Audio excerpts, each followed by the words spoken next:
What makes a reasonable person walk away from their life, their family, and their freedom? It almost never starts with fear. It starts with an offer of belonging, absolute truth, and a simpler way to live. But once the doors close, the price of staying slowly eclipses everything you used to be. We're exploring two vastly different groups that mastered the art of coercive control and the devastating costs paid by those inside. Tonight on Newsworthy, two words and two question marks.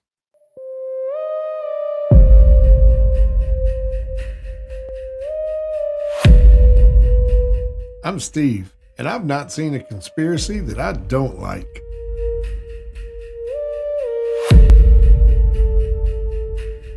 I'm Jerry, the analytical skeptic of the group that says, show me the proof.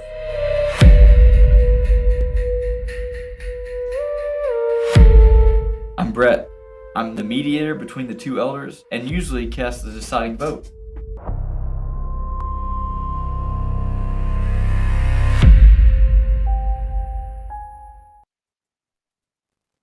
Kentucky families deserve someone who knows Kentucky. That's why we trust Ed Locke at USA Mortgage. He understands our market, our communities, and our goals. It feels good working with someone who's truly local, not a call center. I'm Ed Locke with USA Mortgage. Local knowledge makes a real difference. Call me at 502-680-0953 and let's find the right loan for you.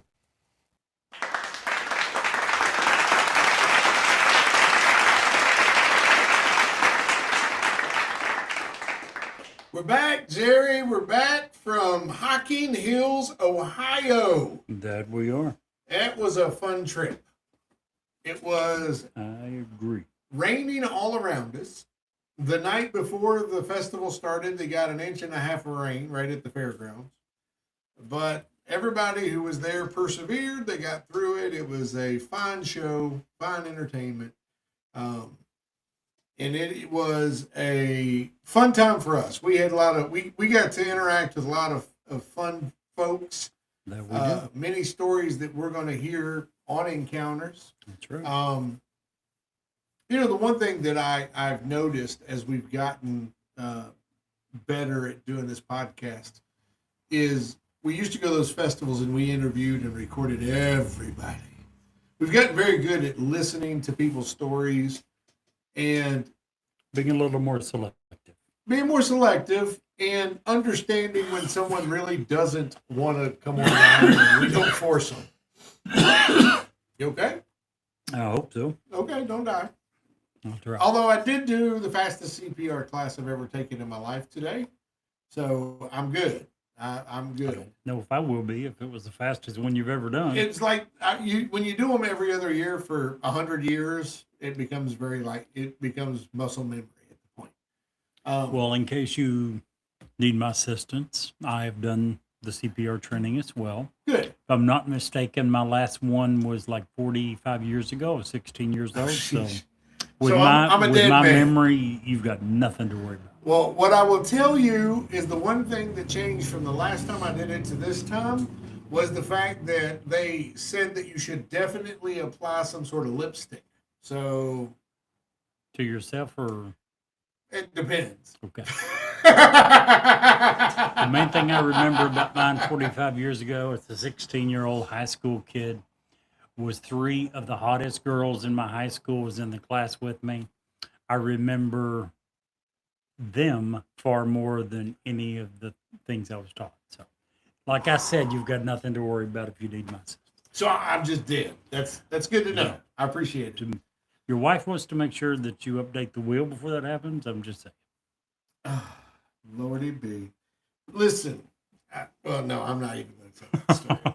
Not going to tell that story. Brett's not with us again tonight. He's not. No, he Where's was he at? swimming in the ocean and got eaten by an octopus. Oh my goodness. Now, I think they swallowed him whole, and he may join us a bit slimed in a later date. But Gotcha. currently, he's somewhere in the Atlantic in the belly of an octopus.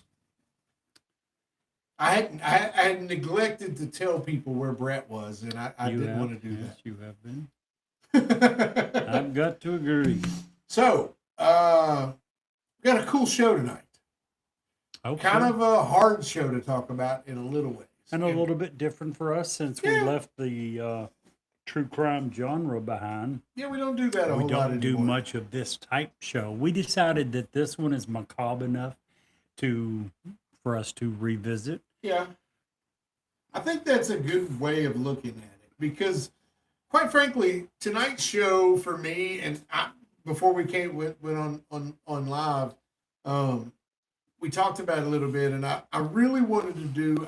I try to vary how we present what we're talking about. Sometimes it's just boring if someone reads a thing but in this particular instance, for my part of this show, I felt like a story was the best way to say it. For me, it was the best way of not losing the tone of how bizarre what we're going to cover is. What are we covering tonight? We are covering cults, in particular, 2 cults. And we've done cults before a couple of times. I think the last one we did was the Fall River cult. Yeah. But we've done some cults before, and as I said back when we did the true crime genre routinely, it really fit in. Doesn't quite as much anymore, but with the 2 that we've got, I think the macabre aspect of these 2 groups is certainly strong enough for it to fit into the macabre aspect of our genre. I think that's a nice way of putting it. Yeah. Yours is More I- indirect. indirect. Mine is More a mental. bunch Yours, is yes. woo, Just it's direct. out. It's literally out there. Yeah. Absolutely. I just yeah. Cults are scary. Cults are confusing for me. I've long wondered, why do people join cults? What is the draw? I think after doing research on cults in the last 2 or 3 years, I now understand far better what gets people into them in the first place. Whether it's charismatic leader, people looking for a sense of belonging. There's a lot of different reasons that are individualized, but you could still group them together into a few reasons that seems to follow almost every cult. Still don't get why people stay in the cults, Well, I think I have a good hypothesis for that. which is We talked about it a little bit before, and I'll bring it up again now. I think that it becomes a death spiral.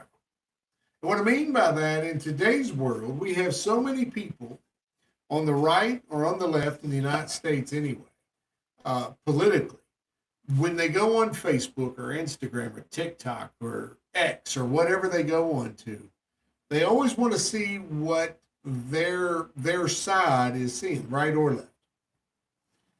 The algorithms pick that up and start funneling just that side to each of those people.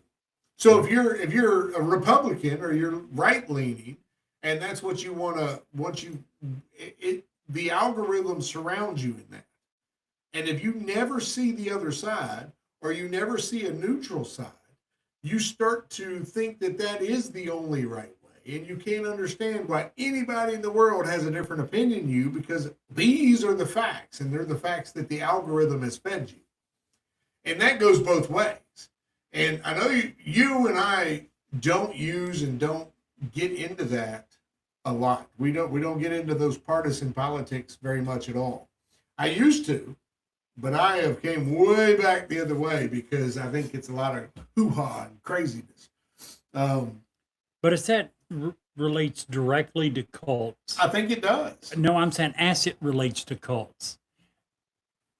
Do they not have enough common sense to be able to remember, for those who had life before the cult, for kids who are raised in the cults, a little bit harder if they've never known anything else?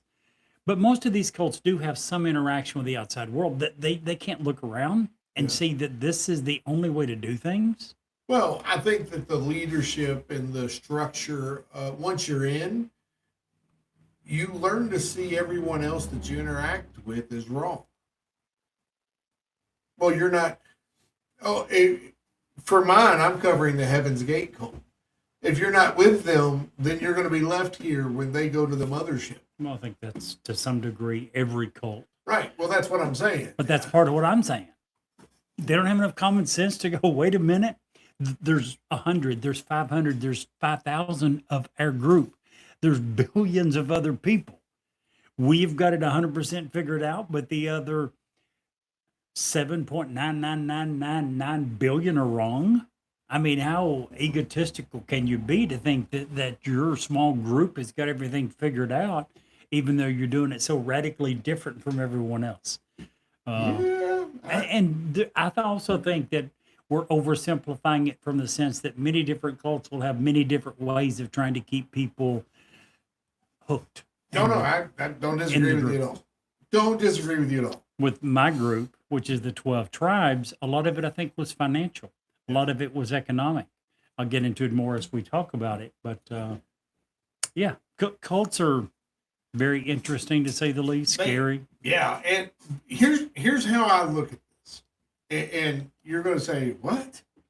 I can see how people get sucked in. In some ways, yes. I can see how they join.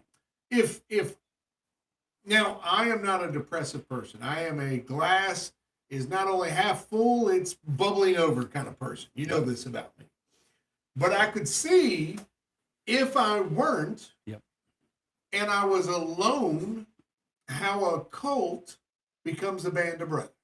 I agree. How a cult becomes a connection that I didn't have before. Provides the family you didn't Yes. have before. If I come from a broken home, it could potentially represent the family that I never had. If you're going through some huge problem in your life, divorce or Yeah. death of a It is. parent, a loved one, a lot of things. And again, I think it's a certain type of person, depressed individuals. I think Yep. you kind of alluded to that, probably more so than a lot of people. But yeah, I agree. So who's going to start it? You or I? Let me go first today. By all means. I want to again. We cover things in a myriad of different ways, and tonight I really felt like the best way to cover Heaven's Gate was with the story. So Tell the story. If you will, I got my paper here because I'm old school. Go ahead and make fun. Go ahead and do your laugh. No. I was just thinking in the words of, and then I forgot his friggin' name. And now for the rest of the Paul story. Harvey. Paul Harvey. There you Paul go. Harvey. How do you forget Paul I even Harvey? forgot his byline, but couldn't remember his name. Love that guy too. He was Yeah. awesome. Fantastic dude. Fantastic dude. The house sat at the edge of the desert like it was hiding from something. Not danger, something quieter, something human. Beige carpet, white walls, the faint smell of dust and citrus cleaner. If you drove past it, you wouldn't think twice. You would never guess that inside, a small group of people were slowly, methodically shedding their lives and their identities like an old skin. At 9 p.m. every night, the lights dimmed. At 9:05, the CRT monitors flicked on, humming like insects. At 9:10, silence settled over the room. Not the tense silence of fear, but the chosen silence of ritual. Ryan Ode sat at his desk, posture straight, fingers hovering above a keyboard like a pianist waiting for the conductor's nod. His name used to be Michael. He used to have a job, a family, a life with edges and colors. Now he was a designation, a role, a function inside a city that promised clarity, purpose, and escape from the heaviness of being human. Across the room, the others worked in perfect synchrony. One adjusted the HTML tables. One rewrote the homepage copy. One hummed a tune Doe had taught them. A simple melody meant to keep the mind focused and the heart quiet. They weren't building websites. They were building order. They were building the future. And in the process, they were building themselves. The group called this the evening task. Outsiders would call it coding, but to them, it was more like communion. At 10:03, the house chimed. A small, soft, almost polite sound. Not an alarm, not really a timer, a reminder, a breath. The moment to check whether the thoughts were drifting back toward the human world, Ryan Old closed his eyes. He pictured the next level, the way Doe described it: clean, ordered, weightless. A place without pain, without confusion, without the messy attachments that made human life feel like a burden. When he opened his eyes, the code looked different, sharper, more meaningful. He resumed typing. He didn't see it, or he didn't type it. He saw containers, boundaries, the same way Doe described them, described the human body: a temporary vehicle, a shell, a thing to be used and eventually discarded. The website wasn't a product, it was a message, a transmission, a rehearsal for the real signal that was yet to come. Doe said the internet was a primitive version of the next level communication, a place where information traveled instantly, without bodies, without emotion, without the friction of human misunderstanding. Ryan believed it. He felt it every night, his fingers moving across keys like they were transmitting something sacred. But this isn't where the story began. Before the desert house, before the coding, before the mansion, there was Oregon. In 1975, a small town, a community center with folding chairs and bad acoustics, people came because they were curious, or restless, or spiritually hungry, Jerry, in a way that they couldn't quite articulate. Doe and Ty stood at the front, speaking calmly, almost gently, about evolution, about shedding human limitations, and about what they considered the next level. They didn't shout, they didn't threaten, they didn't promise miracles. They simply described a path out of confusion, out of suffering, out of the endless cycle of wanting and losing and then wanting again. Some people listened skeptically. That would be you. Some people listen curiously. That would probably be me. Some listen with a spark of recognition that they simply couldn't explain. By the end of the night, 20 people walked out of that room and never returned home. 20. Walter Cronkite reported a score of persons have disappeared.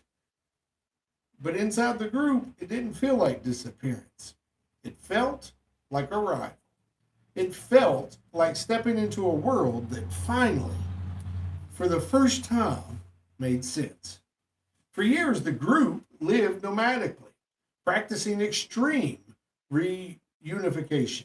No sex, no families, no personal possessions, no identities. They were stripping away the very human in the human layer. They were preparing for something higher. Then, in 1985, T died. The group didn't know how to process it. She wasn't supposed to die. She was supposed to ascend physically. Doe sat with the news like a man holding a broken compass. For days, the house was silent. No task, no coding, no chimes, just a quiet grief of people who had built their entire reality around a woman who was suddenly gone. Then Doe emerged with a new interpretation. Ty hadn't died. Not at all. She had shed her vehicle and moved ahead to prepare the way. The theology shifted overnight. Bodies were temporary containers. Consciousness could simply transfer. Death was not failure. It became graduation. This was the moment that Heaven's Gate became what's called death compatible. The group grew more aesthetic, more controlled, more inward focused. They moved into the desert. They built the house. They built websites. They followed routines with military precision. They lived in sameness, identical clothes, identical meals, identical schedules. And in that sameness, the group found comfort. They found their purpose, and they found a certain peace. At 11 p.m. every night, the monitors were powered down in perfect unison. The crew stood, they nodded, they moved toward their cots with identical steps. Ryan lay down, staring at the ceiling. He didn't miss his old life. He didn't miss his old name. He didn't miss the old world. He was happy and he was at peace, how he is right now. He felt ready, not for death, but for graduation. Just before sleep took him, a single thought drifted through his mind. When the signal comes, the real one, I'll be ready. He didn't know what that signal would be exactly. He didn't know when it would arrive. He didn't know what form it would take. But he knew this: tonight's quiet work, tonight's code, tonight's discipline, it was all a rehearsal, all preparation, all part of the long, slow shedding of the human vehicle. And in the stillness of that desert house, Ren felt something like peace. Years later, when the Haley Bop comet streaked across the sky, when the group gathered in the Rancho Santa Fe mansion, when the final ritual unfolded with calm precision, it wasn't chaos, it wasn't madness, it wasn't even a sudden break. It was the culmination of 1,000 quiet signals, thousands of small moments where the human world slipped further and further away, thousands of nights where the code felt sacred and the silence felt holy. The tragedy of Heaven's Gate wasn't just the final act.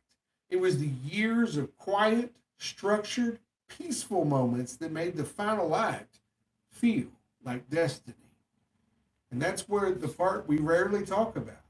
The part that explains why Heaven's Gate still fascinates, still unsettles, still echoes through the modern spiritual culture that how in the 1990s this was allowed to happen.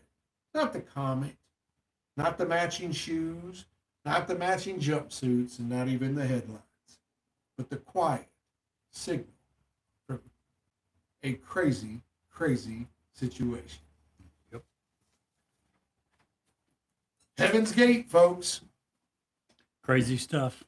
Man, and I didn't want to, if you're out there and you're listening and you're thinking, well, you didn't get into the details and you didn't, here's the thing.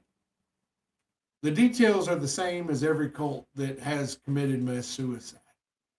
The details are a group of people who believed and chose to go ahead and pass. Now, there's some confusion on little details about what happened to these folks, but let's get down to the nitty gritty.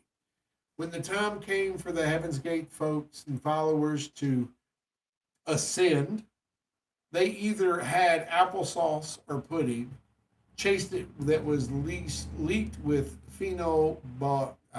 these words are so hard. Some lethal barbiturate. Some lethal dose of phenobarbiturate, and followed that with vodka.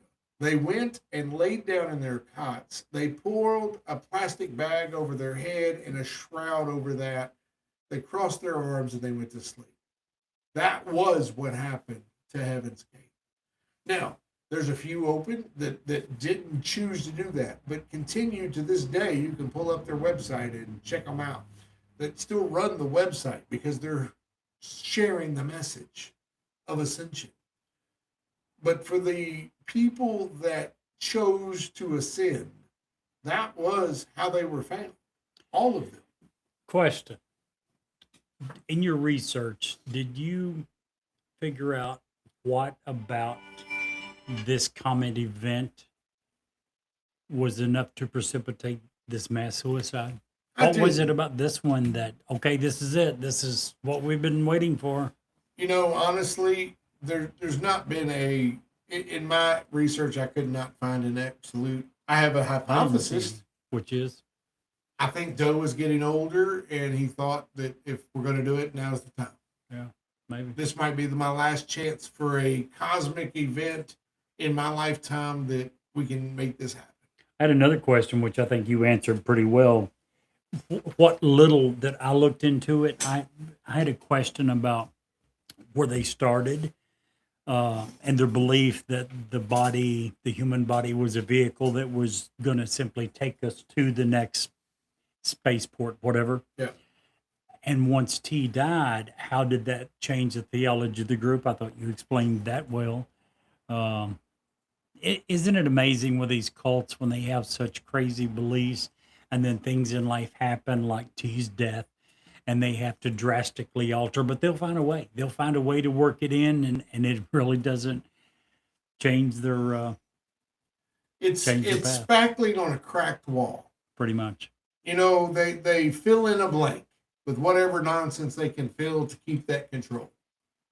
And you know, here's a couple of things that Doe didn't try to be worshipped like a god.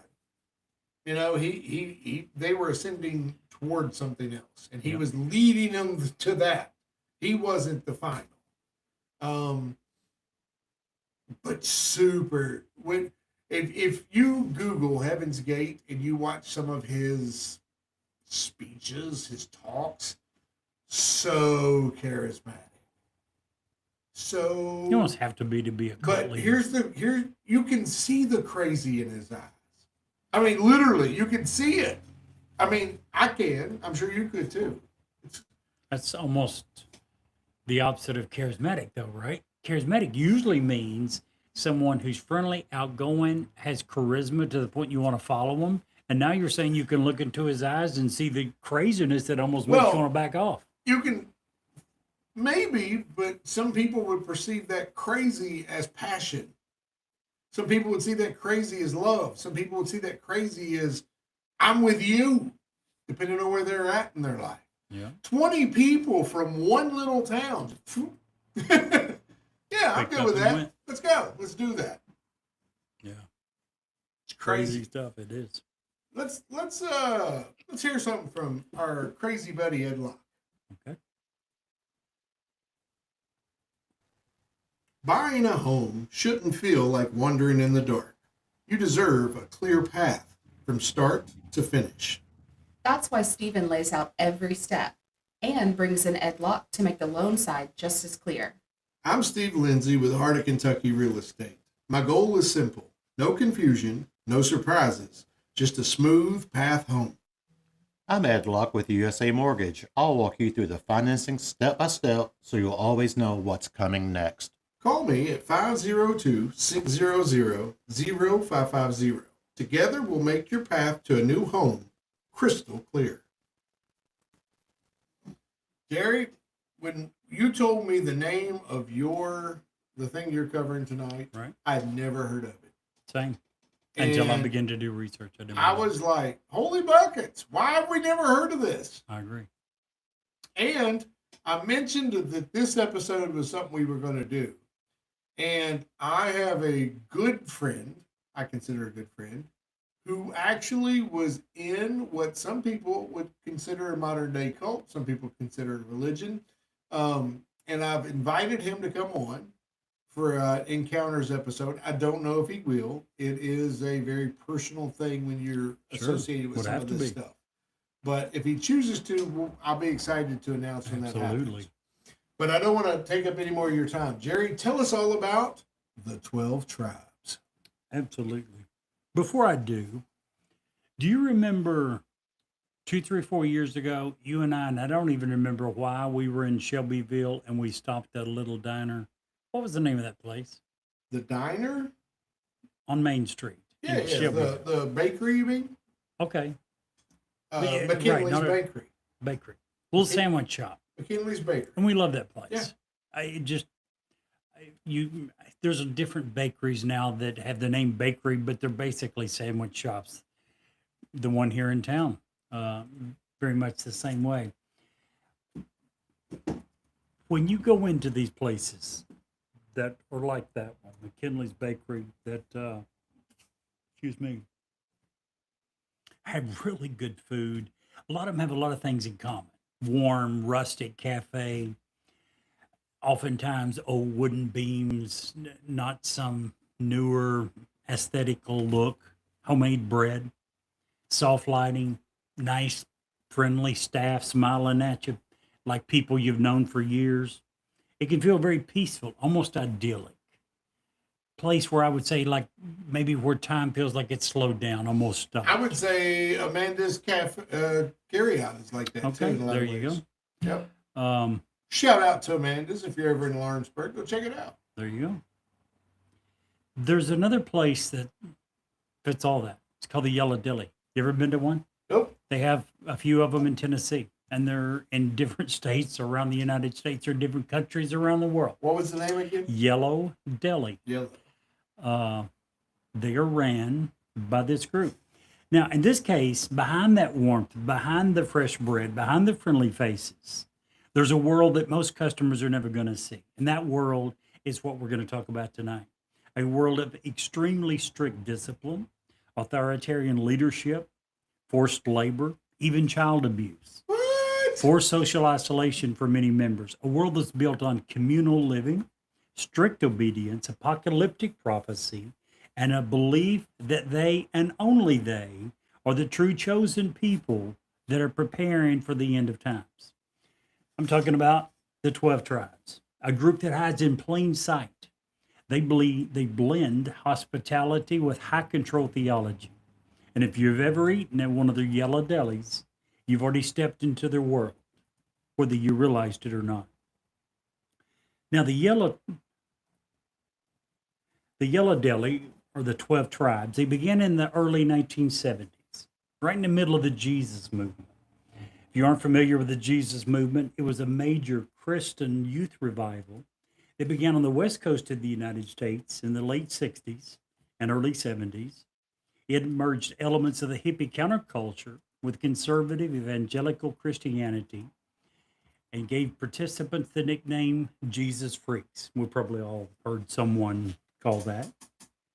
Now, the founder was Elbert Gene Spriggs. He wasn't a pastor by training. He was actually a former high school teacher who felt that, yeah, exactly. He felt that modern Christianity had become hollow, too superficial, if you would. And you know what? A lot of those things I would agree with. Yeah, he thought Christianity had become too institutional, too divided, too disconnected from the early church that's described in the Bible, particularly in the book of Acts. He believed that the first century church was the only true model. Believers living together, sharing everything, preaching for the return of Christ, no denominations, no hierarchy, no possessions, just total unity. And in 1972, he started the church, if you will, in Chattanooga, Tennessee. Yeah, we're not talking about, normally when we think about cults, we're thinking that's something that happens somewhere else. Right. That's something that happens in California with those crazy liberal hippies, blah, blah, blah. This started in Chattanooga, Tennessee. He started small, informal Bible studies. They would all eat together, have a meal, sit around, have open door gatherings. But Spriggs, surprise, surprise, was very charismatic. He had certainty. He had a vision, and people were drawn to that. Aren't they always to the leader of these cults? I guess how could you start a cult if you weren't charismatic? And people were drawn to that. Soon he had families that were moving in together, sharing their money, giving up all their personal property, and forming what they called the community. Now, this wasn't just a church. It was a lifestyle, a total system. And if I'm being honest, and that was where it ended, I would have to agree with a lot of what I've described so far. In the last week or so, 10 days, when we've talked about this episode, I've told you I was torn. I was conflicted with this group. A lot of what they believe, I believe. They believe in a strict reading of the Bible. They believe that we have tried to modernize too much, we've changed too much, and gotten away from the original teachings. A lot of that, I believe. Now, if they stopped there, as I just said, that would be one thing. Sadly, they didn't. Let's talk about what they believe for a minute.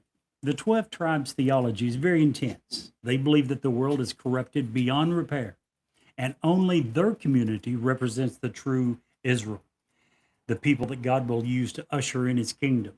They believe everyone outside of their group is spiritually lost, and that every other church is completely and totally spiritually dead.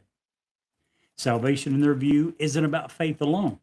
It's about obedience, discipline, submission to the community and the elders. They also believe in a very strict form of communal living. That's weird. No personal property, none. No private bank accounts, no independent decision making. When you join, to prove that you want to be a part of this group, you have to sell everything and give it to them. Everything, all money, all checking accounts, all investments, all everything. You have the clothes on your back and you walk in and give them everything else. Everything belongs to the group. Excuse me. Isn't that called communism? This goes beyond communism. Communism allows you to have some personal possessions and property, right? Communism believes that all people are equal and should be paid the same amount of money. We'll get to how much you're paid later. This just basically says you have nothing. You have no personal possessions at all. It doesn't stop with personal possessions and your money. Your time and your labor belong to the group. All members are required to work in the group's businesses, the yellow delis, the farms, the bakeries, the construction crews. Now, the Yellow Tribe claims that everyone's volunteers, which is how they get away legally with not paying anyone anything. Huh. So you join and everything you've got, you give to them. You have to give them all of your work, which in many cases is 70, 80, 90-hour work weeks, and you get paid nothing for it. You also aren't allowed to refuse the work. Don't forget, once again, they aren't paid for any of their labor. If you choose to leave, what do you have? You have no home, no job, no possessions. Literally, you would have to leave with the clothes on your back. We was talking earlier about why do people stay? Well, in this group, the economic conditions that they subject you to are a big reason why you stay. If you go to leave, you have nothing. You know, I don't mean to bring it up, but a lot of bad things happen from desperation.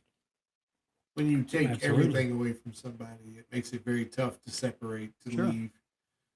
There's a lot of people who Abused attempt to women keep feel someone that in way. abusive relationships by doing exactly Yeah. that. That's where I Absolutely. was going with that. I And figured. it is a horrible, horrible existence to feel trapped. It is. Trapped by your spouse, trapped in a home, trapped in a job because you've worked there too long and you make too much money, and it's hard to break away and get that same pay. Totally agree. Our whole world is full of traps. These are controllable, though. Absolutely should be. So we've talked about the economic financial considerations. And then there's their approach to children. The 12 tribes teaches that children must have their quote unquote, and this is in their doctrine, their literature, must have their will broken early so they can grow into obedient members of the community. Former members describe corporal punishment as not only frequent, but severe. Not occasional discipline, which I, again, am a strong believer in. Absolutely. I think the Bible teaches it, even if you're not biblical, if you're an atheist, how can you have children and not believe that you have to discipline them and teach them the right way to go? There's a difference between discipline and abuse. Absolutely. And I think the lack of discipline is a whole different form would of agree. abuse. I would agree. Absolutely. Yeah. But again, they go way beyond that. Not occasional discipline, but a system of correction that is woven into daily lives. Now, unlike many organizations where abuses stem from individuals, rogue people acting on their own, the 12 tribes' corporal punishment practices are explicitly codified in their official doctrine. They have what's called the rod of correction, grounded in a literal interpretation of Proverbs, specifically passages that talks about sparing the rod. They have group doctrine that mandates the use of physical discipline to correct any form of disobedience, hesitation, or disrespect. Former members and internal group manuals specify that corporate punishments begins in infancy. You heard that correct. Often as young as 6 months old. As soon as the child, in their opinion, is capable of willful resistance, committing such horrible acts as crying or squirming during a diaper change or refusing to sit still, they teach that the child must be disciplined. The child must be given the rod of correction. Discipline is administered using a thin, flexible wooden dowel. That is their rod. Again, a thin, flexible wooden dowel is used to beat children as young as 6 months old because they have the audacity to cry or squirm during a diaper change. Internal training documents explicitly detail how to strike the child on the bare bottom or legs to inflict pain without leaving permanent damage or breaking the skin. Or getting caught. Or getting caught as part of it, obviously, as well. Speaking of which, not surprisingly, this has led to the interventions by courts as well as law enforcement. Two of the more well-known cases, the Island Pond Raid in Vermont, 1984. June 22, 1984, over 90 Vermont state troopers and social workers raided the compound in Island Pond following allegations of severe physical abuse and neglected medical care. State officials removed 112 children from the community to perform medical examinations and assessments. What happened? Within 48 hours, District Court Judge Gene Swam ruled the search warrant was unconstitutional, not because they lacked evidence, not because it wasn't justified, but because he said the state lacked individual evidence against all 112 children. So they didn't have documented proof of the abuses against all 112. He admitted they had it against some. He forced them to release all 112 children. They were all returned to their parents, and the state was prevented from carrying out medical examinations. While the raid failed legally, it did bring national media attention to the group's internal practices. Several years later, in Germany, in 2013, an undercover reporter secretly filmed video footage showing 12 tribes community in Germany, and he documented children being repeatedly beaten with the same wooden rods in a basement of a home. German child welfare authorities and police raided 2 compounds. They removed 40 children and placed them into state foster care. Now, apparently, the European courts have more common sense than American courts. European courts upheld the removal of the children. They cited that the group's institutionalized corporal punishment violated fundamental child protection laws. The group ended up shutting down its German communities and moved to the Czech Republic, where homeschooling and corporal punishment laws were less strict. If you're wondering about what daily life inside the community is like, sure. Let me Go just ahead. stop. Absolutely. So we care about beating our children so much, we're going to move to a different country? Or they will allow us to beat them the way that we think they should be beaten. That makes me throw up in my mouth a little bit. Absolutely. It's not the wine I've had tonight. That's just gross. Isn't it sick? Absolutely sick. And you and I both sitting here have disciplined our children as we saw fit, when we saw fit, in a way that we saw fit. But that would never cross the line into beating. Yep, absolutely. Ugh. Never came close. No, never. That reminds me of something. My father, I was talking to my father once when my daughter was very young, and I remember asking him if he had any parenting tips for me. I don't know about you, but when I first became a parent, I was not ready. I was not equipped. I had not done research about proper parenting techniques or any of that. And to be honest, I don't know that I should have. Here's what I mean by that. My father was a Baptist minister, and he said this. He said that he felt the same way when he and my mom first had my older brother, the first child. And he said he went to a Christian bookstore and he bought a book on parenting. And he said he read the whole book. He read it 2 or 3 times. And I was probably, my daughter was young, so I was in my late 20s. My brother around 30 years old. So he was going back 30 years in time. Yes. So he was reading a tablet that had been chiseled, is what you're saying. Sure. It's 40 years before you were born, so yeah. I mean, I don't know what you're talking about with that. That's blah. That's just 40 years. blah. I'm sorry. If y'all don't know, He's- Jerry's very old. Yeah. 10 years older than Steve. So Steve is old as dirt, which is the way he describes me, minus 10. Dad said all those years later, he said there's only one thing in that book that he remembered. Only one thing that stuck with him through all the years. And that was never discipline your child when you're angry. Right. He said that it stuck with him and made such an impression on him that he thought, I'm going to try to do that. It said, you know what? The child's going to be there. The whatever atrocity they committed will still be there. Wait till you calm down. You can address it then.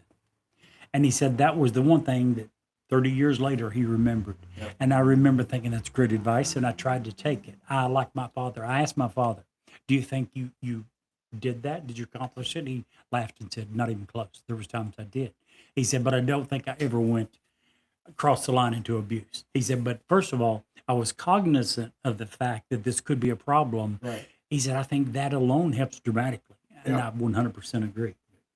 And that's not just your children. That's everything. Sure. Your boss, your Employees, spouse, employee. everyone, friends, Yeah. absolutely. If you get upset over something, if there's somebody's wronged you or slighted you in some way, There's a time and a place, but not when you're take a day. pissed off. Take a day. Go have a Absolutely. drink. Calm down. Sleep on it. It'll be there tomorrow. And then handle it like an adult. Absolutely. So many people today fly off the handle. Yeah. Road rage is one of the things. Prime example. Oh my gosh, I can't tell you how many videos I've watched of people hopping out of their cars and busting mirrors off and getting. Or in today's world, popping out with a gun, start shooting. Yeah, it's crazy. Oh, Take a we're- minute. It'll be Yeah. fine. Absolutely.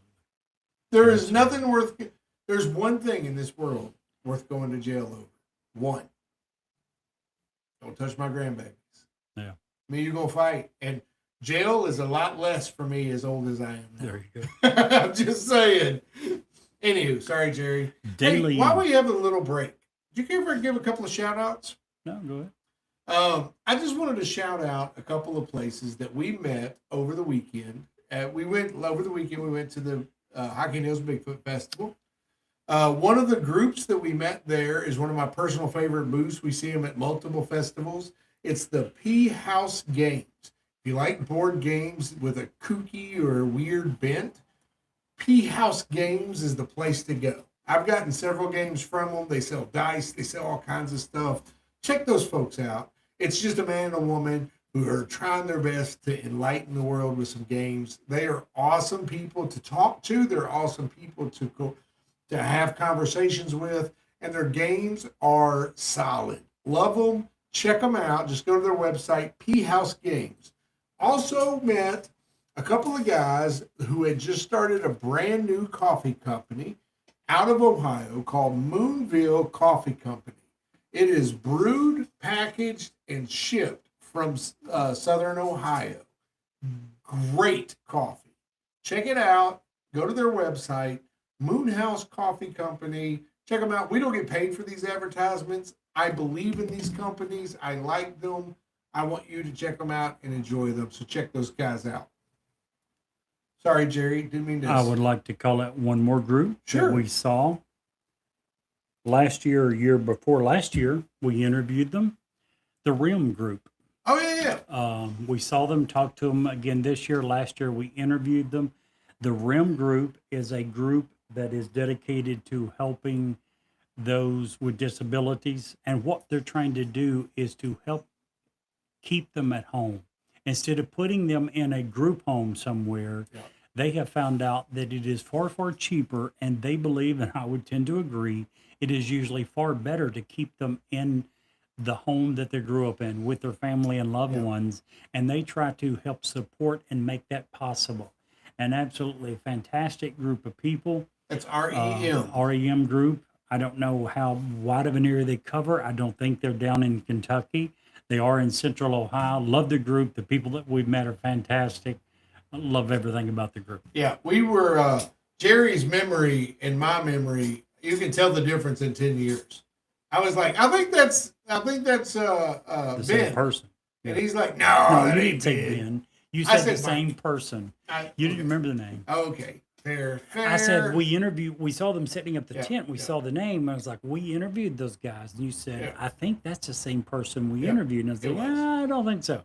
It So was. Steve unfortunately was right. That was one of like 17 times this weekend. 3 Jerry times. said, "Hey, you're right." 3 times this past weekend. At I least sadly 17. had to say, Steve, you're right.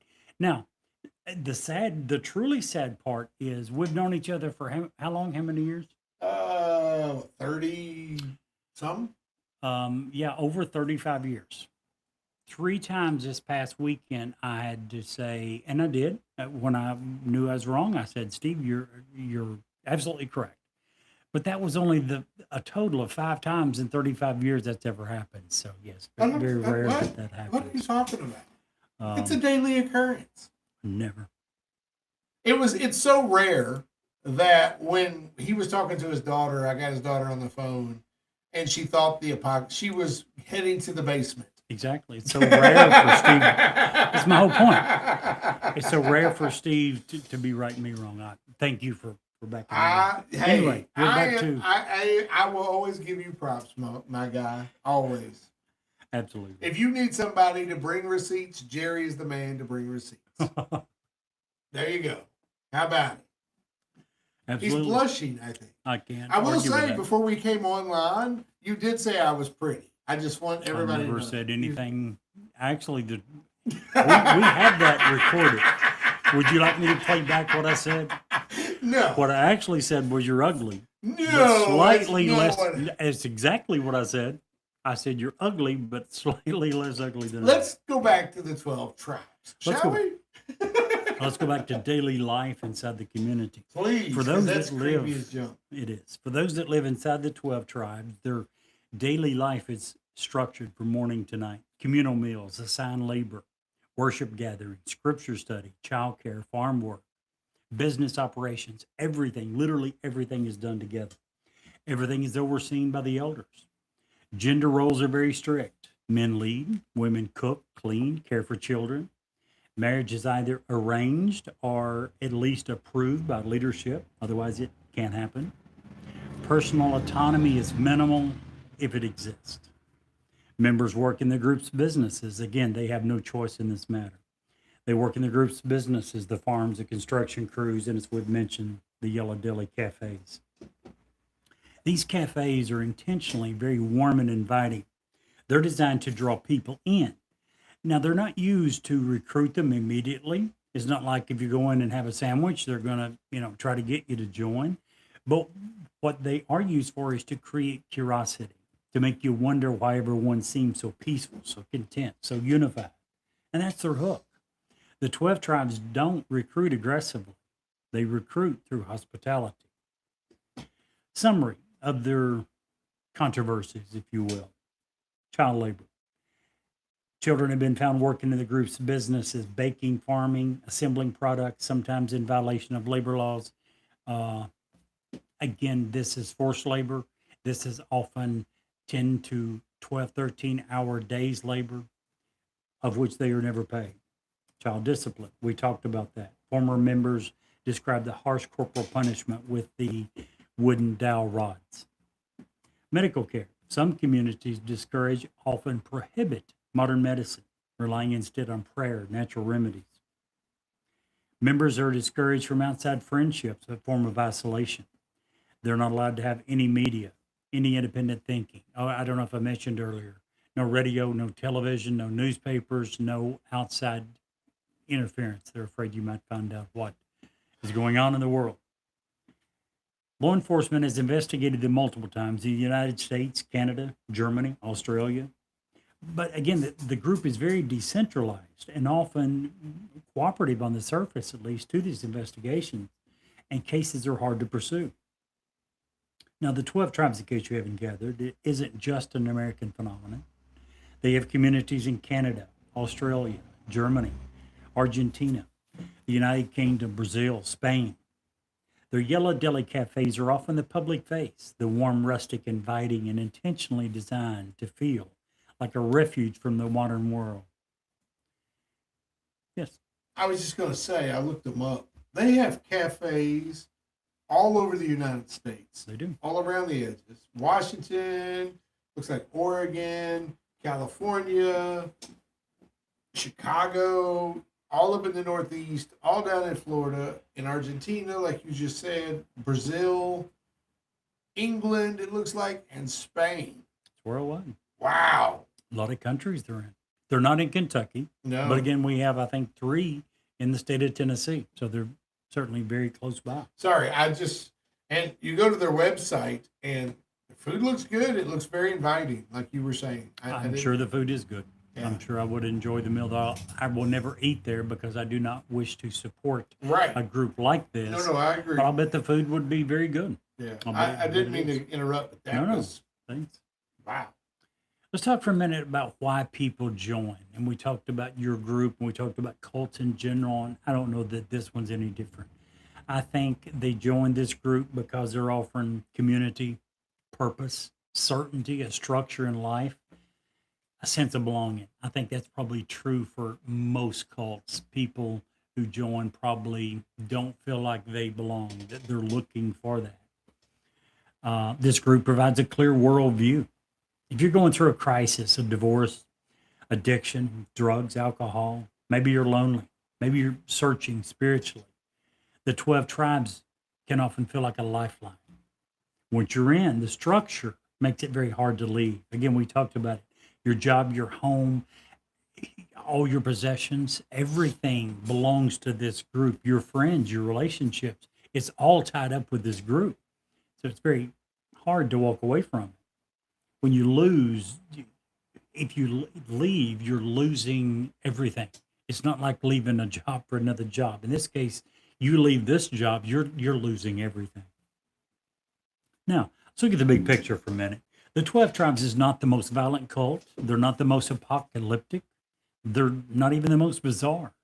But it is certainly one of the most quietly influential. These guys are hiding in plain sight. They blend hospitality with high control theology. A group that looks peaceful from the outside, but becomes much more complicated the deeper you go. It's a reminder, I think, that not all cults look like cults. Some cults look like cafes. If you ever walk into a yellow deli, you probably meet some kind people. You likely get good food. You probably feel welcome. But behind that warmth is a world built on obedience, prophecy, and a belief that they, and only they, are the true chosen people preparing for the end of days. It's a story of faith, control, community, and the human search for meaning. And it's definitely newsworthy. And it's still active. Oh, very active. Gosh. Very active. I don't know, but I'm guessing from what I read, it's probably, never saw a list of members. It's probably as active now as it's ever been. That's insane, man. Insane. I have a couple questions. By all Because- means. That's what we do here. I want to know how the 12 tribes reconcile its mission to be, quote, the light of the world, with the very doctrine that is strict separation from that same world. Well, you know how most religions would view being a light as active outreach? You need to go out. You need to spread the light. You need to be a light into the world, whether it's mission trips, volunteering, integrating into daily. This group doesn't believe that. This group believes that they, as a group, as a whole, are a light to the world. Weird. They still believe that each individual person must remain extremely separate. So at least that's what they're teaching their people. It's just first day we've done this podcast. That's been our end line. If you can't see the light, be the light. There you go. That's kind of creepy now, especially in this connotation with these people. It's the opposite belief with these guys. Yeah. Well, I mean, not exactly. If you were asking them, they would say, be the light, but not individually. As a group, we'll be the light. Right. Not individualized. We're not going to send each of you out here, but as a group, we're going to shine the light. It's, I'm sure, what they would say. Yeah, it makes sense. What do you think, in your experience or your research, how did the community justify the punishment as spiritually negative or necessary? And do you think they had any debates internally about that? I mean, I know it's all I'm sure. speculation. I'm sure that, first of all, how do they justify it biblically? They go to the scriptures, as we mentioned earlier. There's some in Proverbs where it talks about if you spare the rod, you spoil the child. And it's going to use that as their justification. Now, most people with common sense in most denominations, I don't know what your church teaches, every church I've ever been in teaches this as symbolic, that the rod is discipline. It Right. doesn't mean a physical rod, as these guys say. Right. And it's simply saying discipline your children. Don't allow them to Make be. them mind, Make guide them mind. them. Absolutely. You know, if most religions believe that when you experience hardship and it is their way, God's way of honing you, using And the come- rod Yes. on you. Right. Common sense tells you that you have to teach your children a certain level of obedience. Yeah. If not, you're in a city and your young child starts to run into the street and you holler stop and they refuse to do so because they don't have to listen, they can get killed. In And will. today's world, they turn around and flip you off as they run into the bus. But obviously, common sense alone should tell you that there has to be a certain level of obedience. And children are children. They're not being bad. They will test the rules, they'll test the boundaries. So, again, the Bible teaches to not spare the rod. It is not saying physically abuse your children. It's not saying take a wooden dowel and strike your children. It's simply saying use discipline, whatever that may be. So that's the way I would end. That's how they would justify it. Now, the second part of your question was, do I think there have been any internal debates? I couldn't read anything about it, but here's what I do know. It's one of the biggest reasons people leaves the group. So I'll guarantee you before they left, a lot of them sat down and said, wait a minute, isn't there some other way than me beating my children every day? So I'm sure there've been a lot of Yeah. debates about it. Crazy, man. Crazy. Phew. Heavy Absolutely. topics tonight. Heavy. Like Very when I much went so. into this, I did not expect it to be a heavy, thought-provoking episode. But man, Biggest takeaways from the two groups together, what would you say? Maybe not just takeaways, but takeaways from the sense of what can we share with our listeners to help guide them to make sure they don't I'll get tell into you a the group, biggest or if they've takeaway I got get. children, whatever. Yeah, I'll go tell you ahead. the biggest takeaway Sure. I get. How about you just be kind to everyone you There you meet? go. Because you don't know what somebody's going through. You don't know how close they are teetering to the edge and just needing a positive interaction with somebody. Yeah, absolutely. Whether it's holding the door open or how are you today? It can be something as simple as a smile. Absolutely. Because I guarantee you, these cults do not grow from people who are fulfilled. That's right. They don't grow from people who are sustained.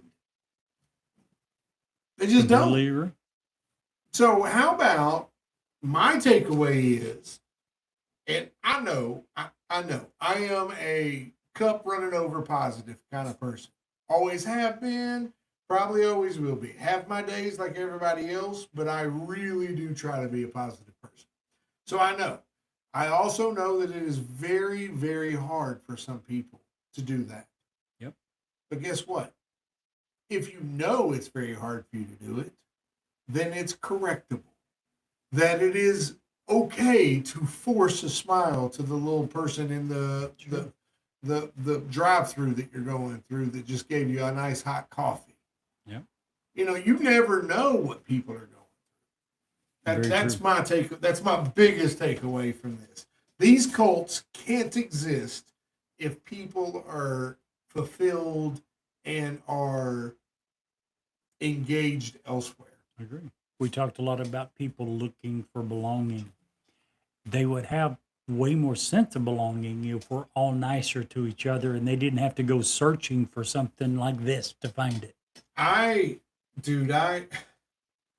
As I get older, years ago, I was a big Borders guy.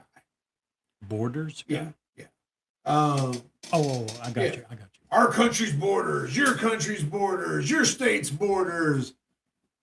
Those are all imaginary. How about we just be one race, one human race, and just treat each other with a little bit of respect, just a modicum of respect. I'm not saying you got to be best friends with everybody. Scientific fact says that you are probably good friends with 4 or 5 people, and you may have a circle of 100, 150. Our brains typically don't remember names past that. Some of us, like me, have a gift or a curse, whatever you want to call it, for recognizing faces of people way more than that. But that doesn't mean that every stranger you meet isn't worthy of a smile. Sure. Or a, hey, how are you? I Just agree. saying. Absolutely. Oh, everybody out there is eye rolling right now. They don't know me, but if they saw me in the street, they'd be like, oh, he really is meaning that shit. I love my sister. She's probably watching this on TikTok. She is the exact opposite of me. My brother, the exact opposite of me. Isn't My that other amazing? brother, exact opposite of me. People. People are the plague. Go away. And I'm like, oh, give me all the people. It's like I'm the oldest, so I probably sucked up all the people germs. Gotcha. Anywho, that's my takeaway. What's yours? Yeah, I was thinking about it in a much more broad, general sense. I loved your answer, by the way. I liked your answer a lot better than mine. But I was just thinking we need to find a way for people to feel more a sense of belonging without having to go searching for that in cults or from strangers. They're going to Yeah. strangers and trying to find what they should find from friends and family. That's that. Can I ask a pointed question? Sure. Do you think it's a failure of the church? And I don't mean To a degree. individual. I don't To a mean degree. Catholic or Baptist. I mean the church. Well, I think to a degree. But first of all, what percentage of people go to church in the first place? I think that the percentage that go to church and are of the church are totally different numbers. Either one. Yeah. But my point is, they're not reaching near everybody in the first place. Yeah. So is the church partially responsible? 100%. Yeah. But furthermore, we as a human race, going back to what you were saying, we don't smile enough. We don't, hi, how are you today? We don't spend 5 seconds to ask someone how their day went. And when you hear and can tell sometimes in their response, spend 5 minutes saying, hey, sorry, tell me about it. I I work. care enough to listen. Go ahead. I have in the past worked with a section of the community that all they do is love. And I'm not getting into details. I don't want to get into details. But you talking about seeing, getting back what you put out, Yep. that is the community. Sure. You give a smile and hey, how are you doing today? And a high five or a fist bump. And it's given back to you tenfold. Yep. We should all aspire to that. Absolutely. I'm just saying. It's tough. Completely I agree. know it. It sucks. You don't care what other people's day. You got a house payment. Your car payment's late. You're worrying about whether this bill is on, if your water's going to be on when you get home. The things we're talking about are free. And I've long said, if you want to feel better about your current situation, folks, we've all got problems. We've all got bills. We've all got house payments. We've always got the health of ourselves or a loved one, something to worry about. We've all got our problems. If you want to feel better about your situation, find out about some people that have got it way, way worse than you. And suddenly that puts in perspective, your problems suddenly become really small. One of the things, and I'm going to bring this up, Jerry, and this may not be the place. I don't know. I don't care. It's our show, right? Sure. One of our biggest subscriber jumps the last couple of months has been China.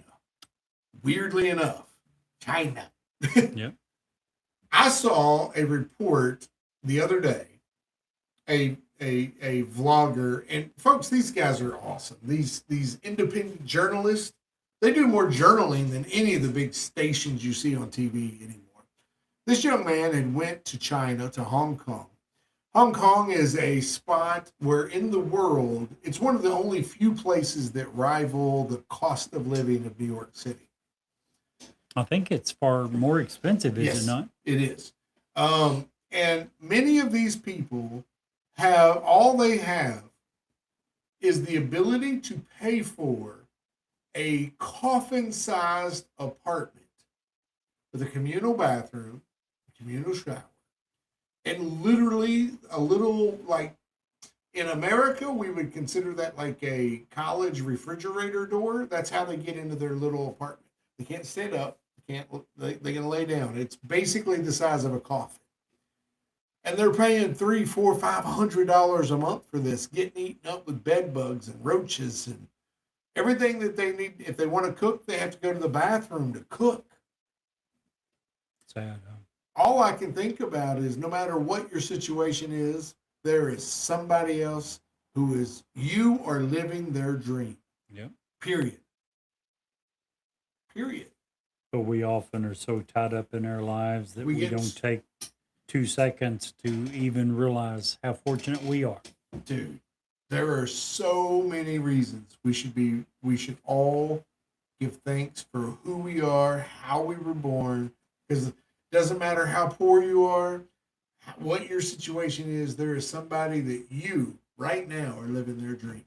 Yep. And that's real. Don't go anywhere. We have a great bonus story coming up right after these short ads. And while you're waiting, swing by Newsworthy with StephenJerry.com for updates, past episodes, and all the weird stuff that Jerry's into. Before those ads roll, make sure you like, follow, and share the show, especially with your weirdest friend. You know who I'm talking about. And hey, if you're thinking about buying a home, refinancing, or just want straight answers, talk to Ed Locke at USA Mortgage. Local, trusted, and ready to walk you through every step. Call 502-680-0953. And of course, we recommend Smoking Gun Jerky out of Lincoln, Nebraska. Use code CRYPTID10 for an amazing discount on some of the best jerky you will ever taste. I just want to say real quick before we get into the bonus story, thumbs up, thumbs down, Jerry. These particular, Thumbs up on both. Absolutely. I think the more exposure that Colts get, the harder it is for them to be Colts. I agree. So I'm with you. Thumbs up, 2 thumbs up, and I'll throw a thumbs up from the octopus for Brent because we know he would agree There you with go. us. One of the places that we got to experience almost by accident when we were in Hocking Hills was the haunted Moonbow Tunnel, Moonville Tunnel, Yep. not Moonbow. Moonbow's in at Lake Cumberland Falls. Yep. If you follow the old rail deep into the woods of Benton County, Ohio, the trees start to close in around you. The air gets still.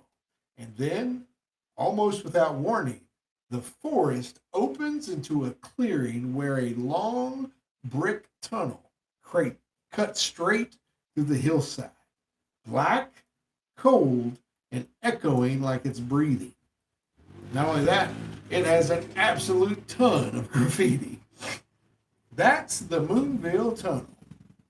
The town it once served is gone now. No houses, no lights, no people. Just foundations swallowed by moss and a cemetery that leans more and more every year. But the tunnel remains, and locals say it is never truly empty. The first ghost that people talk about is the brakeman. In the 1880s, a young railroad worker was walking the tracks at night, lantern in hand. He was struck and killed by the train. Ever since, hikers say they've seen a pale figure standing in the middle of the tunnel, swinging a lantern in a slow, deliberate arcs. Sometimes the light is steady, sometimes it flickers. It's like a struggling to stay lit. Sometimes it appears behind you, even though you know you're alone. Another spirit is the engineer, killed when his locomotive derailed near the tunnel entrance. Witnesses describe hearing metallic grind of a train that never actually arrives, followed by a blast of cold air rushing through the tunnel, as something massive just passed by. But the strangest story belongs to the woman on the tracks. She died trying to cross the rails in the early 1900s. The people say she still wanders the area, calling out for help.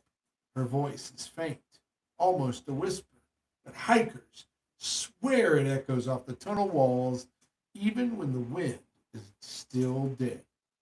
Visitors report footsteps behind them, shadows that move against the direction of their flashlights, and the feeling of someone brushing past their shoulder in the dark. Some say the tunnel amplifies sound in unnatural ways, and others say it swallows that sound completely. And every so often, someone walking through the Moonville tunnel stops halfway, turns around, and sees a lantern glowing at the far end, swinging gently, patiently, even though there's no one else there. Moonville is gone, but the tunnel remembers. Jerry, you had an almost experience in that tunnel. We went to the tunnel. We had a couple of experiences. Number one, Yeah. it mentioned a couple of instances of the lantern, part Yes. of the old. Oh my gosh, that was so weird. What did we find? What did we find in the middle of tripped the tunnel? over a freaking lantern. A lantern, an old lantern, not. This thing goes back to the what, mid 1800s? Yeah, it was redone in 1903. It was Yes. built in It's got a big 1859. plaque built into Yeah. it. It was remodeled in 1903. Now, this lantern that we found was not from that time period, but in the floor of this tunnel, halfway through, we found that. The other thing that happened was we went through it and started back, and we began to hear music. And then- every time we stopped, the music stopped. Yes. And we, again, this long tunnel, you talk, you've got the echo reverberations coming off the walls. So that partly amplified the music. But as Steve said, every time we stopped, it seemed to stop. Now, eventually we come out and realize there was a couple of cars parked at the far end, and that was where the music was coming from. But now that was a little unnerving for a minute. And I think what it was is one of those cars may have been at the festival and got one of the like flutes or Maybe, recorders or yeah. whatever, because that was Right. what the sound was. Yes. It wasn't, it wasn't ready. It wasn't Yeah. rock and roll. No. It was creepy. And Jerry's like, oh, he said, and I quote, did I just have an encounter? Oh, I'm a bit disappointed yes. and excited. Well, I was disappointed at the end when I Yeah. figured out that it wasn't an encounter, Yeah. that it was just some person playing their little homemade flute or whatever. But yeah, it was kind of between the finding the lantern on the floor, which we'd already read about, Yeah. how that, That was went creepy. along with the myth. Beautiful and then- place. If you ever know It is. It's absolutely Zalatsky, gorgeous. Ohio, go check that out. Yep. For real.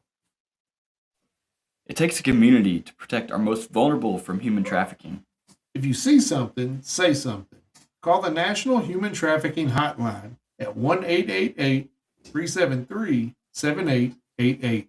And Jerry, if you can't see the light, Be the light.